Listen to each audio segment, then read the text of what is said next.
Hi, I'm Dario, and in this video I'm going to show and explain the different styles of playing with long pimps and how to play against them. First, I'll briefly explain the basics, and then I'll go over different tactics for playing against players with long pimps.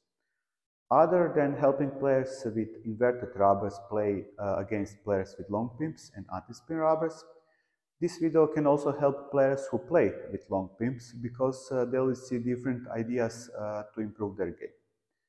As always, I'll be speaking in Croatian, and for those who do not understand Croatian, I have prepared English subtitles that can be switched on. Htio bih dati što više informacija o ovoj temi za koju mislim da je jako bitna za dosta igrača, kako onih koji igraju protiv igrača s travom, tako i za igrače s travom. Čini mi se da će na kraju ovo ispasti poprilično dug video, pa ću ga zato podijeliti u sekcije. Ako vas neka sekcija ne zanima, možete ju preskočiti. Htio bih napomenuti da su ovo sve moji zaključci nakon jako puno odigranih mečeva protiv različitih stilova igrača s travom. Spomenut ću neke taktike koje su jednostavne, ali ih ja ne koristim, no mogle bi biti efikasne na nižem nivou. Većinom ću se fokusirati na to kako zapravo ja razmišljam kad igram meč protiv igrača koji ima travu ili antispin. Što prvo provjerim prije početka meča i što gledam na gumi, koje serve serviram i zašto, kako prilagođavam taktiku ovisno o stilu igrača protiv kojeg igram. Više puta sam znao čuti od nekih igrača da bi oni zabranili gume s pipcima ili antispin gume. Nikako se ne bi složio s tim. Upravo raznovrsni igrači i stilovi daju draž stolnom tenisu. Meni se u ovom sportu posebno sviđa upravo to što moraš puno misliti i mečevi znaju često biti kao partija šaha. Tako da raznolikost u stilovima doprinosi dodatnoj zanimljivosti i drago mi je da često nije dosta samo dobra tehnika i fizička sprema, treba i glavu uključiti u igru. Isto tako znam da postoji puno igrača, pogotovo u nižim ligama, koji se muče protiv igrača s materijalom jer im nije jasno što se događa i koja rotacija im se vraća. Tako da ću u ovom videu prvo objasniti osnove, kako se loptica vrti kod kojeg udarca, nakon toga proći različite stilove igre s travom i na kraju objasniti taktiku kako igrati protiv kojeg stila igrača s travom ili antispinom. U ovom videu neću pokriti taktiku kako igrati protiv igrača sa srednjim i kratkim pipcima, već samo kako igrati protiv igrača s dugim pipcima i onih s antispinom. Jer zapravo taktika za igrače s dugim pipcima i antispinom je skoro pa ista, dok se puno razlikuje za kratke i srednje pipce. Kako u ovom videu ne bih zapostavio igrače koji igraju s travom, za njih će isto biti dosta korisnih savjeta u ovom videu. Govorit ću o odabiru vrsta trave za određeni stil igre, te kako da unaprijede svoju igru tehnički i taktički. To će u ovom videu moći vidjeti od 3 izvrsna igrača s travom. Za početak da onda ukratko predstavim igrača s travom koje ćete vidjeti u ovom videu. Prvi je Igor Vesenjak, koji je klasični lovac i trenutno igra stolni tenis rekreativno, a prije 20 godina je igrao u najvišem rangu Hrvatske lige. Također, bitno je za spomenuti da je Igor prošao vrhunsku školu lova i da mu je trener bio povremeni reprezentativac Kine koji je i sam bio izvrsni lovac. Drugi je Marko Vračan, koji igra s travom na stolu i njegov stil je ofenzivni bloker s agresivnim uguravanjem. Znači, potpuno drugačiji stil igre s travom od Igora. Marko je trenutni hrvatski reprezentativac u kategoriji za osobe s invaliditetom, te aktualni prvak Hrvatske u klasi 8 i 45. igrač svijeta. Treći je Tomislav Špalj, koji igra stilom defenzivnog bloka guranja. Tomislav je također hrvatski reprezentativac u kategoriji za osobe s invaliditetom i trenutačno je 24. igrač svijeta u klasi 4, te ima puno uspjeha u dosadašnjoj karijeri. Najnoviji uspjeh je 3. mjesto u paru s nedavno održanog Europskog prvenstva, a inače je višestruki prvak Hrvatske i sudionik Paraolimpijade. Sad kad ste upoznati koja 3 vrhunska igrača s travom vas očekuju u ovom videu, krenut ću s osnovama, a to je rotacija koja vam se vraća. To je ono najbitnije što je potrebno znati kad igrate protiv igrača s travom ili antispinom. Bez obzira na njihov stil igre, ovo je uvijek za sve isto. Ako odigrate topspin, a igrač s travom napravi chop, bez obzira bio na stolu ili dalje od stola, vratit će vam se vaša rotacija uz eventualno malo dodane rotacije ovisno o vrsti gume i načinu kako je izveden chop. Uglavnom, svakako će vam se vratiti backspin loptica, a količina backspin rotacije ovisi o više faktora. Prvo i najbitnije je koliko topspin rotacije ste vi zadali u svom udarcu, a onda dodatno još više rotacije može zadati protivnik ako je chop izveden brzim zamahom ruke, ako je više zgloba uključeno u udarac i ako je kut reketa otvoreniji i ako je dobro prošao po loptici s pipcima. Naravno, ovisi i o vrsti gume, ali o tome nešto kasnije. Ono što je bitno zapamtiti, ako igrate topspin, uvijek će vam se vratiti backspin, te što ste više spina vi zadali, više backspina će vam trava vratiti. U sljedećem isječku sam sa svakim sljedećim topspinom davao sve više rotacije, pa pogledajte koliko puno backspina ima u zadnjoj loptici.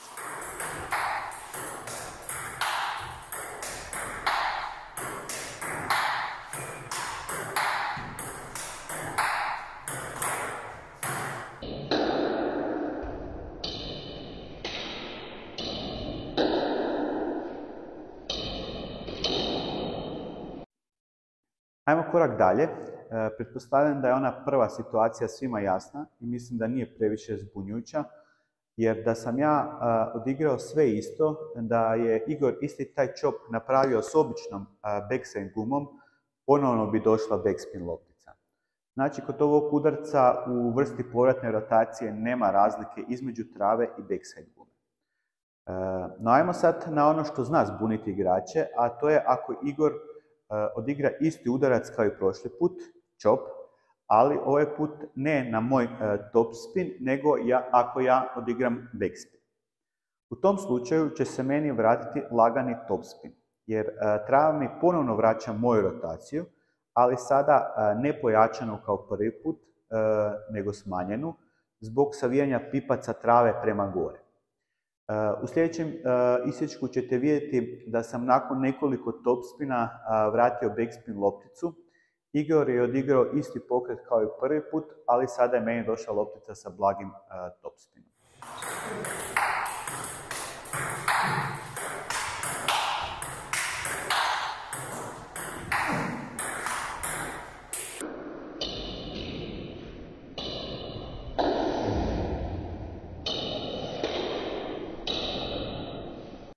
Znači, na moju backspin lopticu trava mi vraća blagi topspin i to je ono što zna zbuniti mnoge igrače, jer da je Igor na moju backspin lopticu s običnom backside gume odigrao chop, vratila bi mi se backspin loptica, a ne topspin kao što je s travom. Da sumiram još jednom, ako je igrač s travom ili antispinom odigrao chop, što je jedan od najčešćih udaraca igrača s travom, rotacija koja dolazi najviše ovisi o rotaciji koju ste vi dali.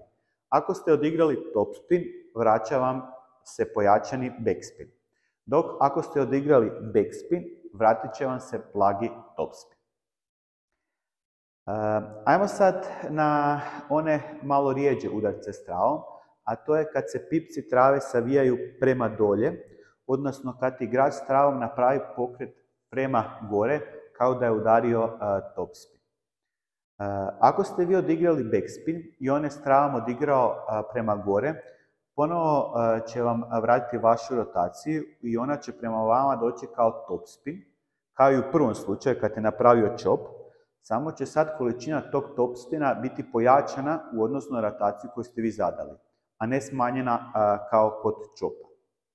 Dok ako vi odigrate topspin, a igrač s travom odradi pokret kao da je odigrao kontra topspin, zapravo će vam doći ponovno vaša rotacija, ali sad umanjena. Znači, vratit će vam se blagi backspin. U svim navedenim slučajevima su se pripci trave savijali u jednom smjeru, no ako igrač s travom udari kroz lopticu na način da se pipci savijaju u oba smjera, to će značiti da je uspio poništiti rotaciju koju ste vi zadali i k vama će doći flah loptica, odnosno bez rotacije ili s jako malo vaše rotacije. Tu dolazi do jednostavnih zakona fizike. Ako loptica nema rotacija, a ide dosta brzo prema vama, postoji velika vjerojatnost, s obzirom da nema rotacije, da lagano skrene lijevo-desno na tom putu prema vama, što vas naravno može dodatno uzbuditi. Ovo poništavanje rotacije s travom nije jednostavna tehnika za svladati i tko to uspije je u velikoj prednosti, jer većina boljih igrača kad igra protiv trave shvaća kako funkcionira povećavanje i smanjivanje dolazne rotacije sa savijanjem pipaca u jednom smjeru, ali kad dođe do upijanja loptice u travu i savijanja pipaca na sve strane, tu često onda nastanu problemi. Da bi vam sve još bolje sjelo, pripremio sam tablicu gdje sam upisao što sam rekao o dolaznim rotacijama, pa si možete pauzirati video kako bi detaljno pogledali ako nisam bio dovoljno jasan. Sad kad znate osnove kakva loptica vam se vraća od svakog vašeg udarca, prije nego krenemo na taktiku kako igrati protiv trave, ajmo prvo podijeliti igrače s travom u kategorije po stilu igre kako bi mogli napraviti taktiku za svaki stil. Postoji puno različitih stilova igra s travom, ali ja ih volim podijeliti na 4 osnovna stila. Prvi stil je klasični lovac koji će preferirati igru dalje od stola s puno izmjena u poenu i s preuzimanjem jako malo rizika u igri. Klasični lovci će se rijetko odlučiti za napad, već će češće čekati pogrešku suparnika. Kad se odluči za napad, to će biti najčešće s običnom backside gumom, a ne s travom. Oni na višoj razini će se odlično kretati, imati odličnu kontrolu i sigurno često okretati reket kako bi što lakše vratili sve teške loptice i dodatno zbunili suparnika. Kod odabire opreme kod klasičnih lovaca njima je jako bitna kontrola, a manje brzina i mogućnost varijacije spina, tako da će se često odlučiti za travu bez spužve ili eventualno jako tanku spužvu. Također, s obzirom da im nije bitna varijacija spina, nego dobivanje više rotacije kod povratka spina, odnosno na engleskom spin reversal, onda će birati travu s pipcima koji su na vrhu glađi. Pipci koji su bolje gripi će dopustiti više varijacije spina, ali imat će manju kontrolu, dok glatki pipci imaju bolju kontrolu i daju više spin reversala. Ista stvar je kod odabira tvrdoće pipaca. Tvrđi pipci donose više spin reversala, a mekši pipci više varijacija, što znači da kod klasičnih lovaca možete očekivati travu bez spužve s jako dugim pipcima koji su na vrhu glađi, koliko pravila dopuštaju, te su isti ti pipci tvrđi. Sve kako bi dobili što bolju kontrolu i što više spin reversala. Drugi stil je moderni lovac. Oni su također preferirati igru od stola i mogu se jako dobro braniti kao klasični lovac, ali njima je obrana zapravo samo priprema i čekanje slabije loptice suparnika koji će iskoristiti za napad. Preuzimaju više rizika u igri od klasičnih lovaca, te se povremeno odlučuju i za napad s travom. Vjerovatno će manje koristiti okretanje reketa od klasičnog lovca, ali kad koriste tehniku okretanja reketa, ne mora znači da će to biti čisto iz defenzivnih razloga, već to mogu iskoristiti za napad s backside gumom na forehandu i backhand strani. S obzirom da travu koriste kao pripremu za napad, nije bitno da trava kreira puno spin reversala, već je bitno da ima odličnu varijaciju spina, te da je nešto brža, pa će zbog toga moderni lovci odlučiti za travu sa spužvom. Pipci će najčešće biti mekani sa što više gripi vrhom. Treći stil je defenzivni bloker, odnosno pusher. Oni će igrati na stolu i sa varijacijom spina i brzine pokušati poremetiti ritam svog suparnika i time si omogućiti napad. S travom će se jako rijetko odlučiti za napad, već će za napad češće koristiti drugu gumu, bila to obično backside ili možda guma s kratkim pipcima, svejedno. S travom će većinom pokušati sve vratiti na stol i čekati da protivnik promaši. Što se tiče tipa trave, birat će sigurno onu koja daje puno kontrole, zapravo isto onu travu koju sam opisao kod klasičnog lovca. I četvrti stil je ofenzivni udarač, bloker s agresivnim ugoravanjem. Oni će travu često koristiti za napad. Ti napadi s travom mogu biti kontinuirani, ali i ne moraju. Mogu s travom prvo napraviti pripremu da bi onda istu tu travu iskoristili za napad. Očekuju od protivnika da se ne snađe od tog neočekivanog napada i da mu s tim poremete ritam i timing. Ovaj stil je najrjeđi, pa su često suparnici iznenađeni kad su napadnuti s travom. Što se tiče tipa trave, birat će najčešće travu istih karakteristika kao i onu koju sam opisao kod modernog lovca, s iznimkom da se često odlučuju za travu bez spužve zbog bolje kontrole. Dobro im dođe spužva za brži napad s travom, ali s obzirom da igraju na stolu, onda nije toliko ključna dodatna brzina koju dobiju od spužve, jer loptica i bez spužve dolazi dosta brzo na suparnikovu stranu kad igraju blizu stola. Kao što sam već rekao, ovo je moja podjela na 4 stila. Naravno da postoje igrači koji neće konstantno igrati samo jedan stil, nego će igrati neku kombinaciju ova 4 opisana stila. Sad, kad smo prošli osnove, kakva loptica nam se vraća od svakog vašeg udarca, koji sve stilovi igre postoje, što od njih možete očekivati, krenimo konačno na taktiku kako igrati protiv trave ili antispina i kako iskoristiti upravo tu travu protiv njih.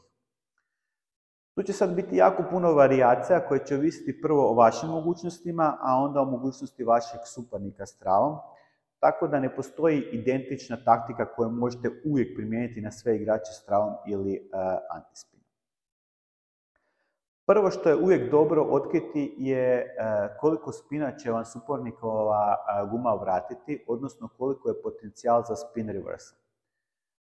To je moguće tako da pogledate gumu prije meča, ako ste upoznati s karakteristikama određenih guma ili ste već igrali protiv neke trave ili antispina, to će sigurno pomoći.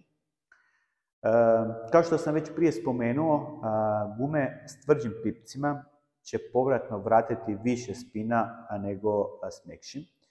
Isto tako, ako su pipci na vrhu glađi, bit će više spin reversala.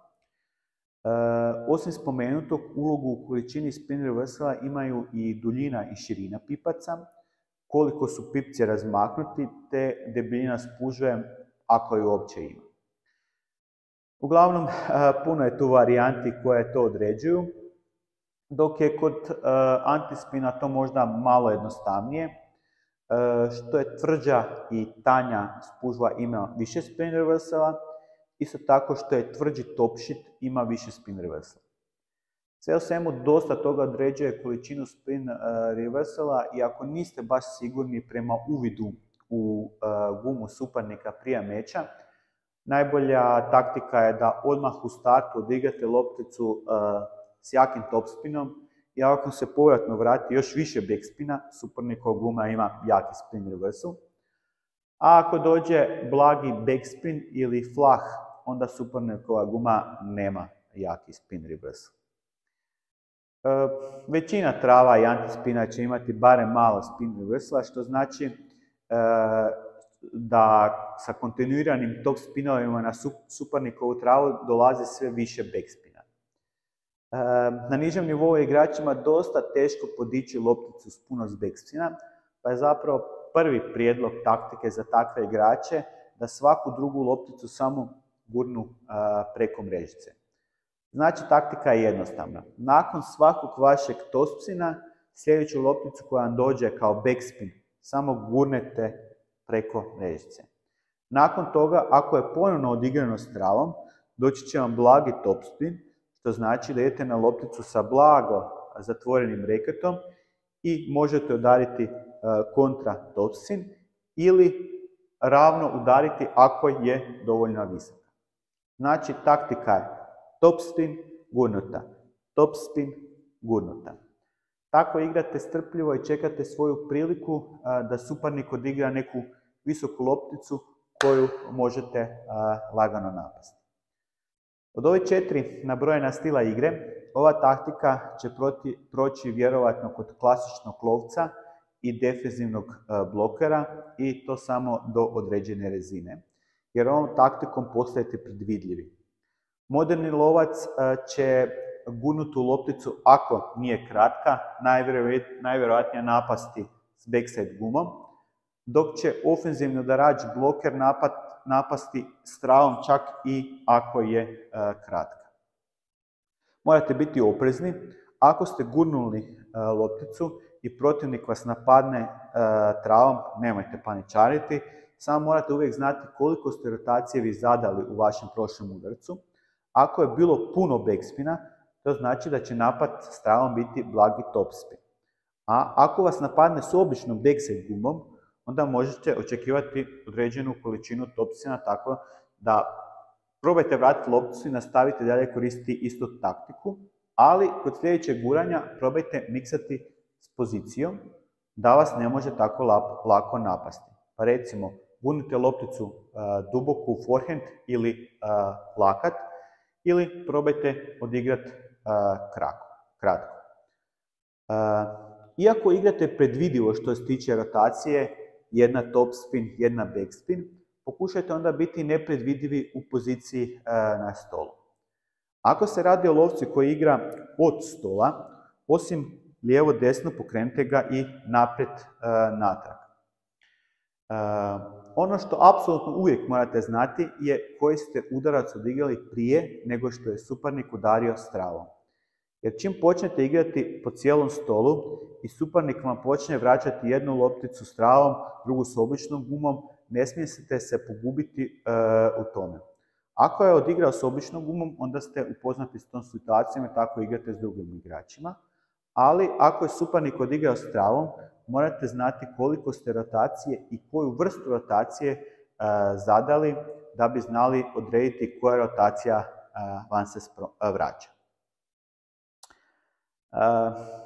Ovu spomenutu taktiku da na moj topspin, ako je suparnik odigrao s travom, ja svaku lopticu guram, osobno skoro nikad ne koristim. Općenito za moj stil igre mi odgovara da mi dolazi backspin rotacije, a u sve to još više mi odgovara što ja određujem količinu tog backspina koji mi dolazi, tako da volim suparniku konstantno igrati kroz travu, jer tu uvijek znam koliko spina me očekuje. Kako od njegove trave dolazi sve više backspina, tako i ja zadajem sve više topspina. Dosta igrača je znalo imati problema u kvalitetnom vraćanju tako velike količine topspina, jer često nisu naviknuti na tako veliku količinu topspina, pa bi digli visoku lopticu. Da bih uspio kreirati tako veliku količinu topspina, treba mi prvo doći jaki backspin, tako da zato biram nekoliko serijskih topspina na travu kako bih dobio jaki backspin i onda iskoristim da kreiram jaki topspin. Igor je lovac koji s travom može vratiti ekstremno puno loptica i svaki njegov lov ima puno spin reversala. Mislim da nisam nikad igrao protiv lovca koji može kreirati više backspina od Igora. Već nakon 2-3 moja topspina loptica koja mi se vraća ima ekstremno puno backspina, ali kako sam puno trenirao s njim, onda sam uspio naštimati ruku i mogu dosta toga odigrati. Općenito sam prije puno igrao na lov s više različitih lovaca. U zadnje vrijeme igram nešto manje, ali ono što hoću reći je da sam naviknut na te ekstremne backspin rotacije koje se ne mogu postići nigdje drugdje nego da ih kreira lovac na vaš jaki topspin. U sljedećem isječku možete pogledati o čemu govorim. U tom isječku sam uspio povući 15 spinova za redom na Igorovu travu.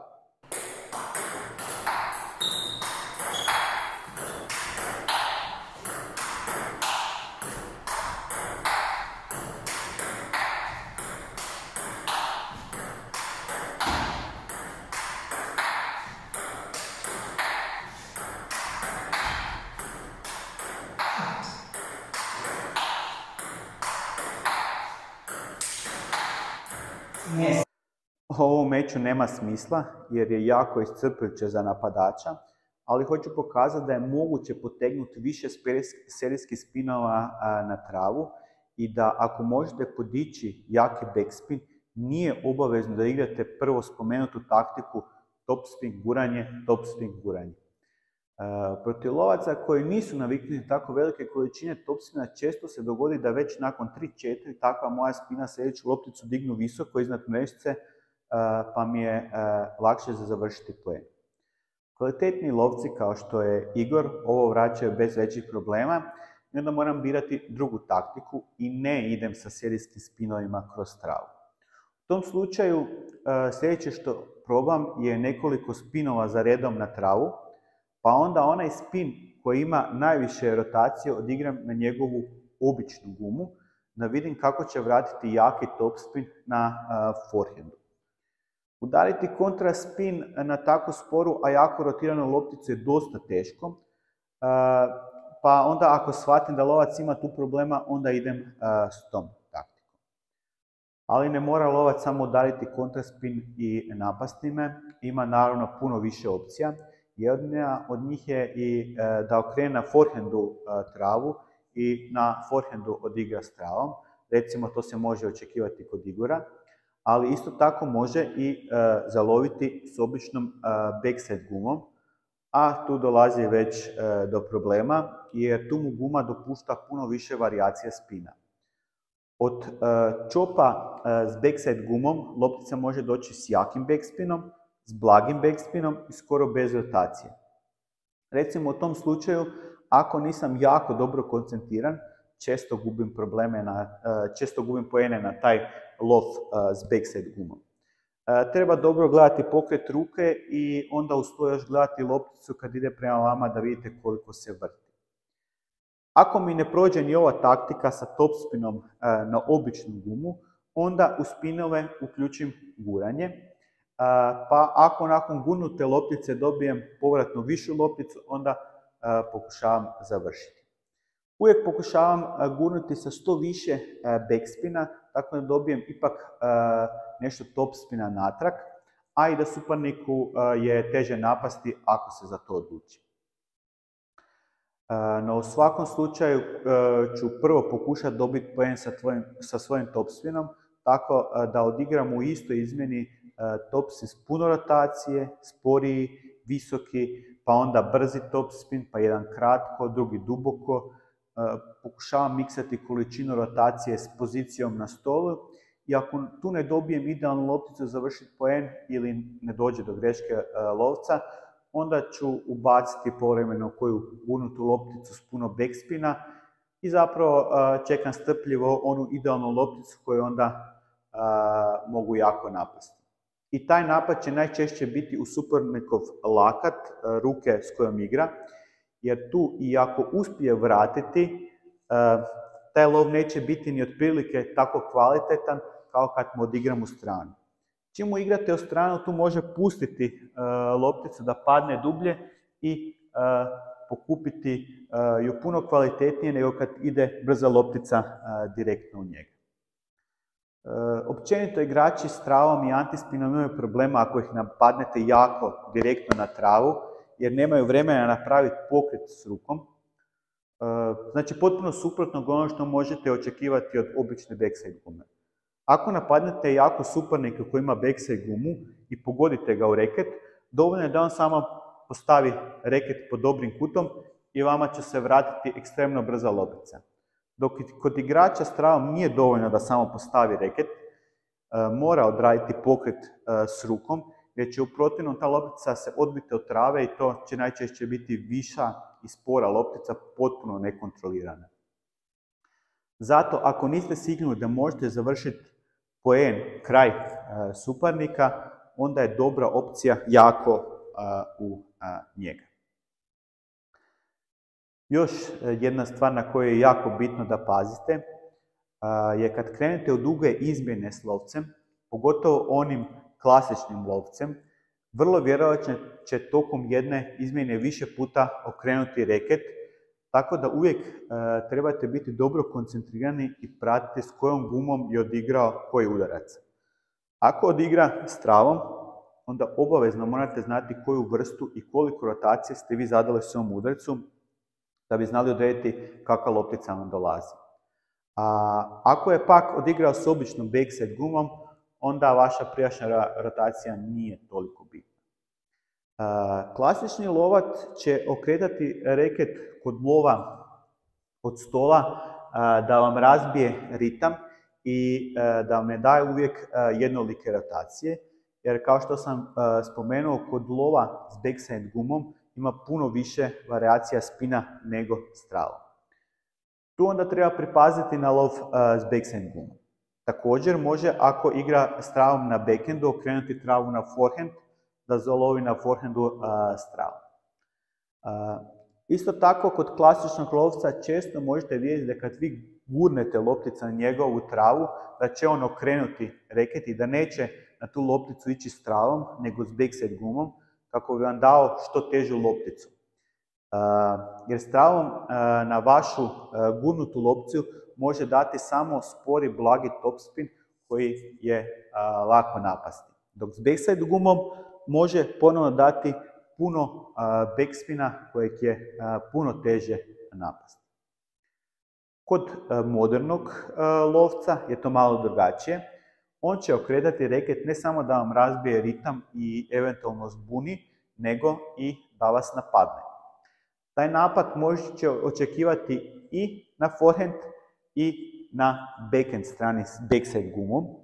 Tako da ako mu date visoku lopticu na backhand na kojoj ima travu, nemojte se iznenaditi ako okrene reket i napadne s backside gumom. Zapravo će čekati svaku vašu slabiju lopticu koju onda može iskoristiti za napad, tako da u tom slučaju morate paziti kakve loptice vraćate i zapravo vi biti onaj koji napada. Trebate držati lopticu duboko na stolu i lovca što dalje od stola, tako da i ako vas napadne, da vas taj napad ne iznenadi, da imate više vremena za reagirati. To ne znači da treba uvijek igrati samo na kraj stola. Kad je lovac daleko od stola, probajte mu tu i tamo koju lopticu skratiti, jer time mu razbijete ritam i odlično je ako se mora puno kretati naprijed natrag. Često se zna dogoditi da ako nakon više serijskih napada koji su duboko na stol, odigrate jednu kratku, lovac se mora zatrčati na stol da bi stigao lopticu. U toj njegovoj inerciji često se zna dogoditi da povrat bude slabije kvalitete, da mu se loptica digne više nego inače, pa ako mu to uspijete zabiti onda duboko, a on je još na stolu, to je često poen za vas. Sad kad sam spomenuo 10-ak taktika koje možete isprobati protiv klasičnih i modernih lovaca, a prije nego krenemo na igrače s travom koji igraju blizu stola, ajmo prvo o servisu. Kad igram protiv igrača s običnim backside gumama, omjer servi po dužini mi je otprilike sljedeći. 85% servi mi je kratko, 10% servi je poludugo i 5% servi je dugo. Kad igram protiv igrača s travom, ovaj postotak kratkih i dugih će se u većini slučajeva zamijeniti, tako da će onda u 85% slučajeva servirati dugo na stranu gdje ima travu, 10% serve će biti poludugo, a samo 5% serve kratko. Koji razlog je za puno više dugih servi na travu nego kratkih? Jer s travom će mi suparnik dugu servu teško napasti i neće ju moći skratiti, već će mi doći sporija duga loptica koju mi onda lakše napasti. Također, ako serviram kratko, ne samo da riskiram da mi odigra kratku lopticu, nego da odigra pod čudnim putevima gdje loptica onda može jako neugodno uskočiti u stranu.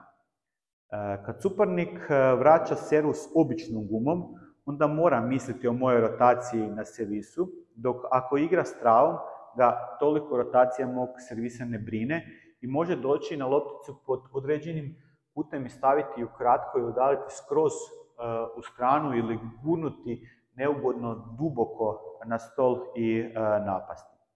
To onda može biti jako nezgodno za mene jer sam mu dao mogućnosti za puno varijanti, dok ako serviram dugo, nije toliko opasan s travom i uvijek znam što mogu očekivati. Onda ću većinu servirati dugo na travu, da ja mogu lakše napasti treću lopticu, a ne da se onda mučim s njegovim kratkim lopticama koje mogu biti jako nezgodne. Kratku servu ću povremeno servirati, samo da nisam uvijek predvidiv što se tiče dužine servisa. Također, dosta igrača s travom će pokušati vraćati servise s travom po cijelom stolu, jer kao što sam rekao malo prije, to mu olakšava jer ne mora toliko brinuti o količini rotacije serve. Ako vaš suparnik po cijelom stolu igra s travom na način da ne okrene reket, nego se on cijeli pomiče, to možete iskoristiti u svoju korist. Na primjer, ako moj suparnik je dešnjak i travu ima na backhandu, onda ću u tom slučaju koristiti side spin tako da se loptica uvijek nakon odskoka odskoči lagano u njegovu desnu stranu, znači prema njegovom forehandu. Prema tome servirat ću s backhandom, tomahawk ili reverse pendulum. I to na način da prvo pogledam gdje stoji u početnom položaju i onda ću servirati mrvicu desno od njegovog lakta. Tako da će loptica ići prema njemu i odskok će biti onda u desno, tako da tu očekujem loši povrat servisa ako se s nogama ne postavi dobro i ako ide samo s rukom na lopticu. Zašto taj side spin? Jer ako krene na lopticu i loptica odskoči u desnu stranu i ako samo pomakne ruku bez da se cijeli pomakne, slabije će vratiti servis jer u tom položaju nije u stanju napraviti cijeli pokret. A ako se dobro postavi, ali uvijek ide s backhandom na lopticu, onda ću servirati još više desno, odnosno toliko da loptica odlazi skroz izvan stola na njegovom forehandu.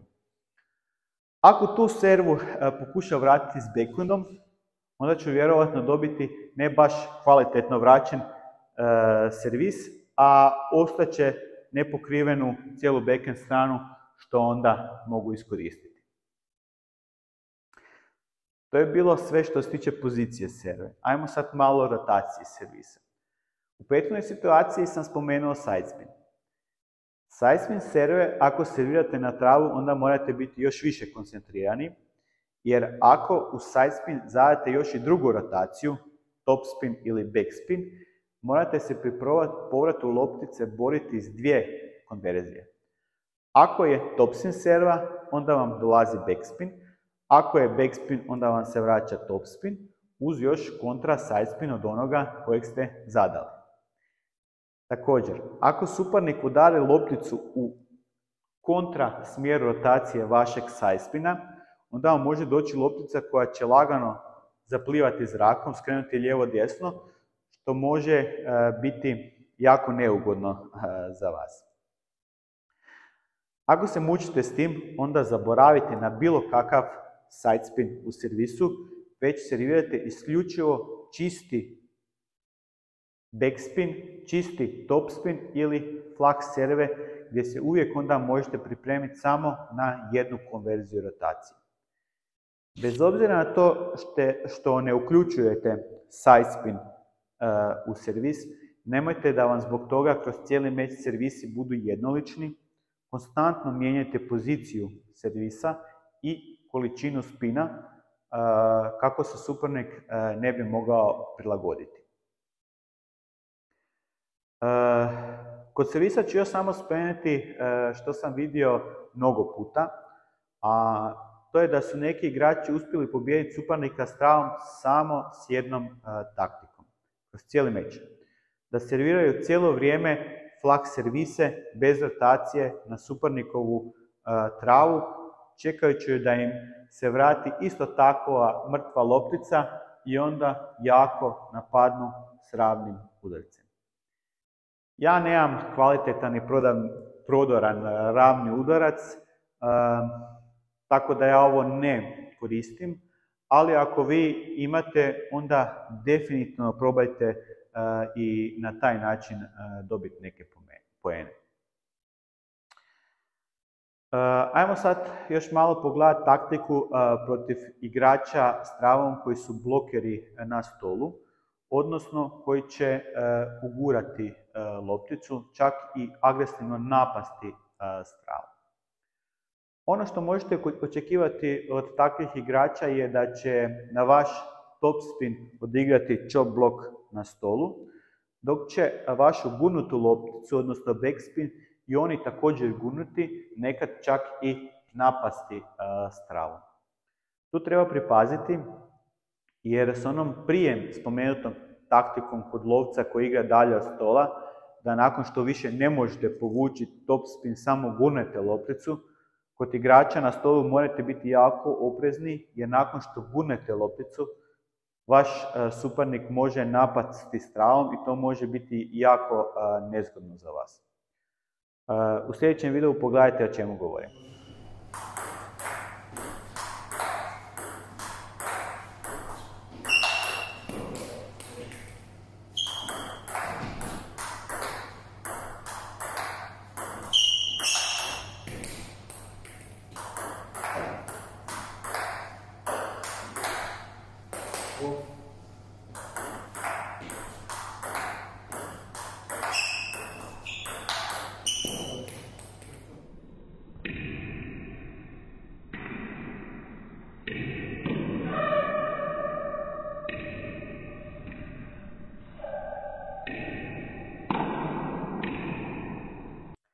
Mogli ste vidjeti da nakon nekoliko chop blokova na moj topspin, Marko na moju backspin lopticu jako dobro napada.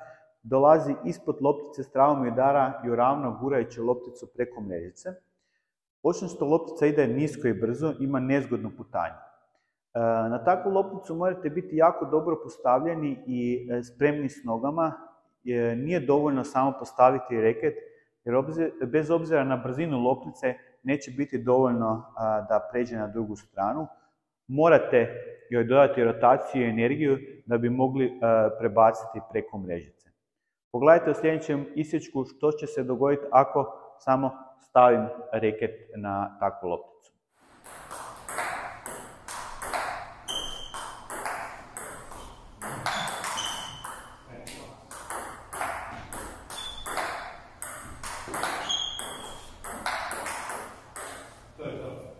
Ako se ne stignete postaviti nogama i odraditi zamah rukom nakon ovakvog tipa napada, onda ih morate probati svesti na minimum. To možete napraviti na način da konstantno napadate s topspinom, a ako se već odlučite na guranje, odnosno backspin, onda to odradite sa što više backspina, da loptica ide što niže uz mrežicu i duboko na stol, te onda još po mogućnosti u ovom slučaju suparniku na forehand gdje nema travu. Toga su svjesni igrači s travom koji žive od takvih udaraca. Pa sad pogledajte ovaj niz udaraca. Odmah od serve krene priprema za treću lopticu. Marko će stati na svoju forehand i servirati kratku servu u moj forehand, tako da ne mogu odigrati u stranu daleko u backhand.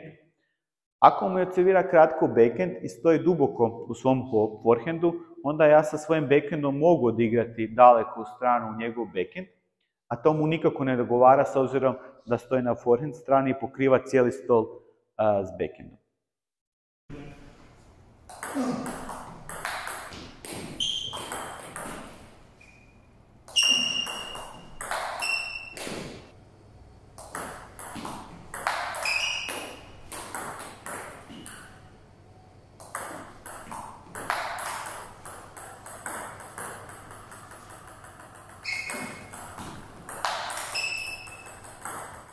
Ako na ovu kratku servu idem samo pasivno gurati, slijedi napad s travom, u tom slučaju mi preostaje da flipam ovu servu ili pokušam se eventualno nekim ekstra kratkim backspinom u njegovu backhand stranu ili gurnem van stola u forehand. To bi znači bila taktika protiv tih napada.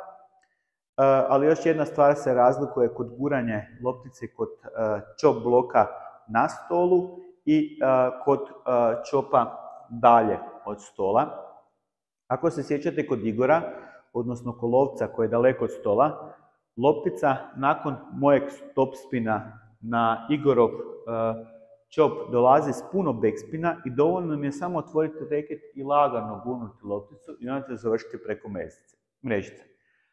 Pogledajte u sljedećem primjeru što će se dogoditi ako to isto pokušavam protiv Marka na njegov chop blok.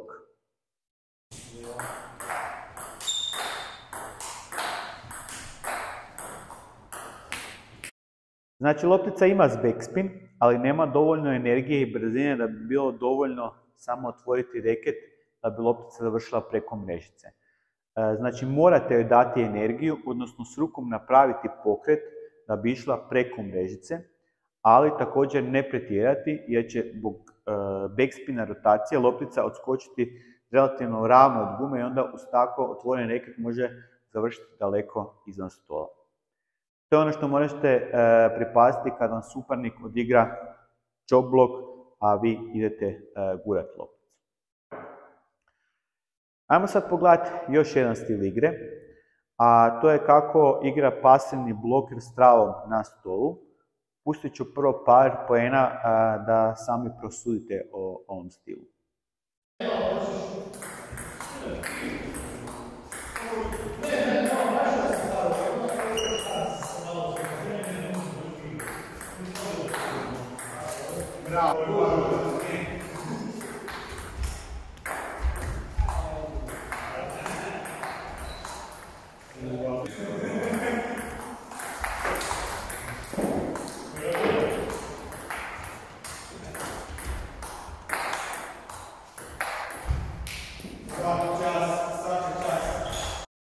Kao što ste mogli vidjeti, Tomo ima nevjerojatan osjećaj u ruci i praktički može staviti lopticu gdje poželi na stolu. Svaku lopticu kupi sa stola prije nego odskoči.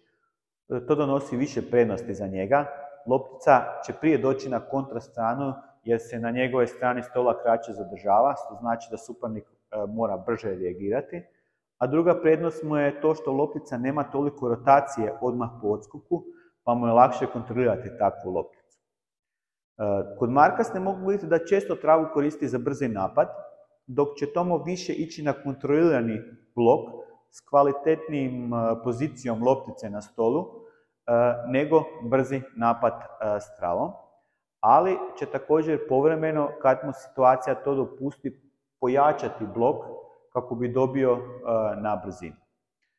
Protiv ovog stila igre možete puno mirnije odigrati backspin, jer neće odmah doći kontranapad kao kod agresivnog blokera gurača. Zapravo cijela taktika može biti slična onoj kao što je protiv klasičnog lovca, samo što kod klasičnog lovca koji igra daleko od stola uvijek imate vremena mjestiti se za topspin, dok vam ovdje loptica dođe preko mrežice puno brže i nije moguće baš cijelo vrijeme igrati kontinuirane spinove. Ono što vas u ovom slučaju malo spašava je da će vjerojatno loptica imati manje backspin rotacije na vaš topspin nego kod klasičnog lovca od stola. Taktiku koju ja prvo isprovjeram kad igram protiv ovog stila je spora rotirana loptica koja ide na kraj stola, što bliže bijeloj liniji.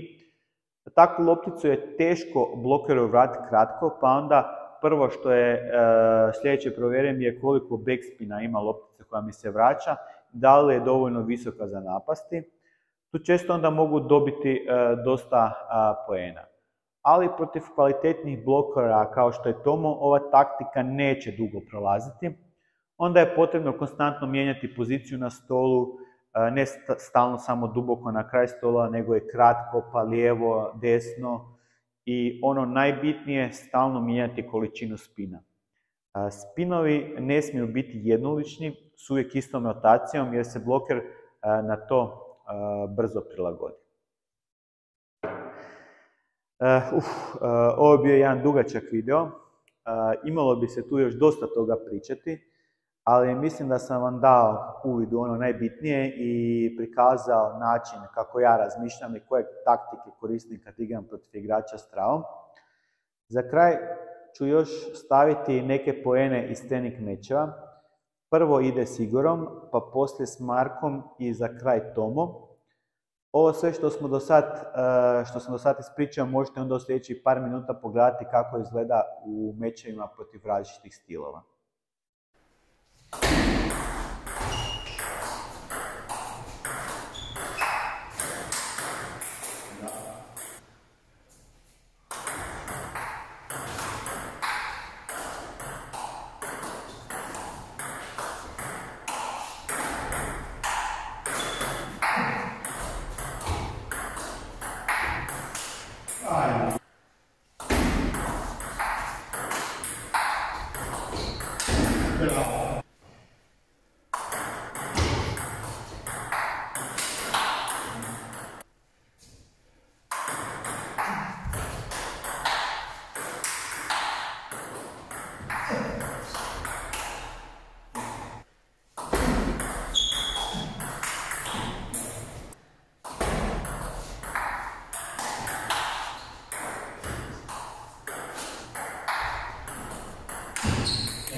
Svaka čast, majstore.